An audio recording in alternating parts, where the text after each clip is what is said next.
दोस्तों, मनुष्य का जीवन एक यात्रा है। यह यात्रा कई चुनौतियों, कठिनाइयों और उतार चढ़ाव से भरी होती है। हर कठिनाई हमें कुछ सिखाने और निखारने का अवसर देती है। कठिन रास्ते हमें कमजोर नहीं बनाते, बल्कि हमारे व्यक्तित्व को मजबूत और अद्वितीय बनाते हैं। इस कहानी में एक युवा की यात्रा को दर्शाया गया है, जिसने कठिन परिस्थितियों का सामना करते हुए अपने व्यक्तित्व को निखारा और एक प्रेरणा बन गया। आइए इस कहानी को विस्तार से सुने।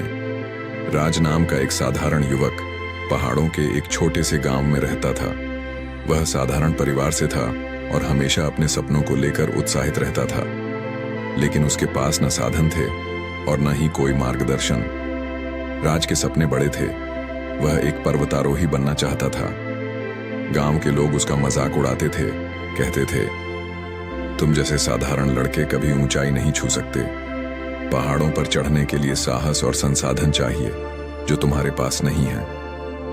राज यह सुनकर दुखी होता, लेकिन उसकी आंखों में अपने सपनों को पूरा करने का दृढ़ निश्चय था।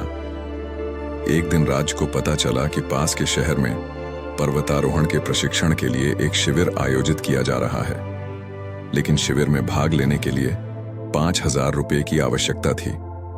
राज के पास इतने पैसे नहीं थे।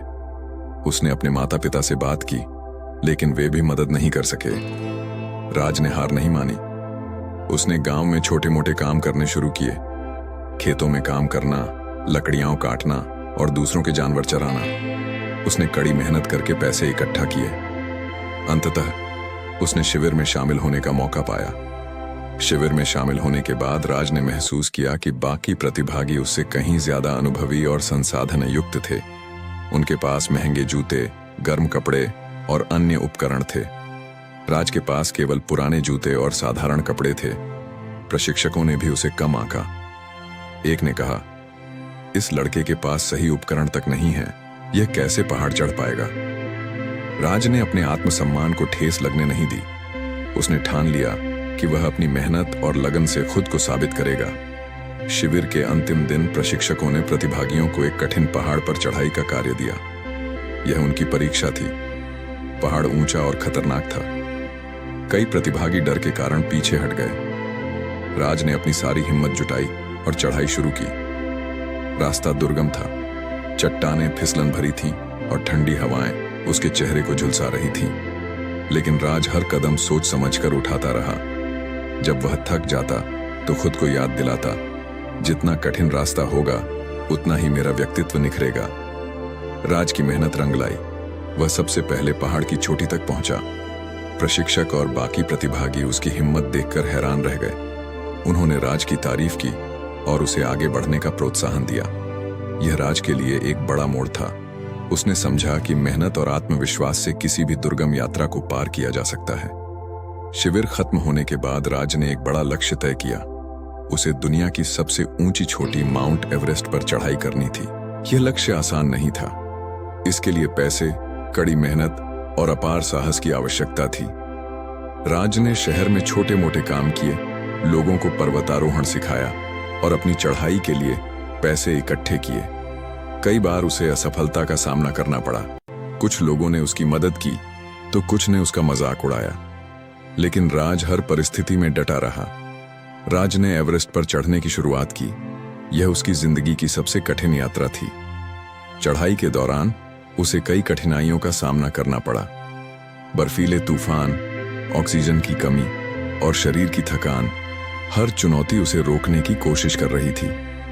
लेकिन हर बार जब वह हार मानने की सोचता तो उसे अपनी यात्रा की शुरुआत याद आती। उसने खुद से कहा, अगर मैं यहां तक पहुंच सकता हूं तो शिखर तक भी जा सकता हूं। आखिरकार अपनी मेहनत और हिम्मत से राज ने एवरेस्ट की चोटी पर कदम रखा। उसने तिरंगा फहराया और अपने सपने को साकार किया। एवरेस्ट की चोटी पर पहुंचकर राज ने महसूस किया कि उसकी यात्रा केवल पहाड़ पर चढ़ने की नहीं थी, बल्कि यह उसके व्यक्तित्व को निखारने की यात्रा थी। उसने सीखा कि असली सफलता कठिनाइयों को पार करने में है। राज का आत्मविश्वास अब पहले से कहीं ज्यादा मजबूत था। वह एक प्रेरणा बन चुका था। उसने अपने गांव लौटकर बच्चों को सिखाया कि सपनों को पूरा करने के लिए कठिनाइयों से डरने की जरूरत नहीं है। दोस्तों, यह कहानी हमें सिखाती है कि कठिन रास्ते ही हमारे व्यक्तित्व को निखारते हैं। यदि राज ने चुनौतियों का सामना करने की हिम्मत नहीं की होती तो वह कभी अपने सपनों को साकार नहीं कर पाता। इसलिए जब भी जीवन में कठिनाई आए तो उसे एक अवसर माने। याद रखें, जितनी दुर्गम होगी यात्रा उतना ही निखरेगा तुम्हारा व्यक्तित्व। अगर आप चाहते हैं कि ये कहानी और लोगों तक पहुंचे तो इस वीडियो को लाइक करें ताकि ये वीडियो YouTube पर और लोगों तक पहुंच सके। और अगर आपको ये कहानी पसंद आई हो तो चैनल को सब्सक्राइब जरूर करें। मैं अगली बार आपसे ऐसी ही कहानी लेकर मिलूंगा। धन्यवाद।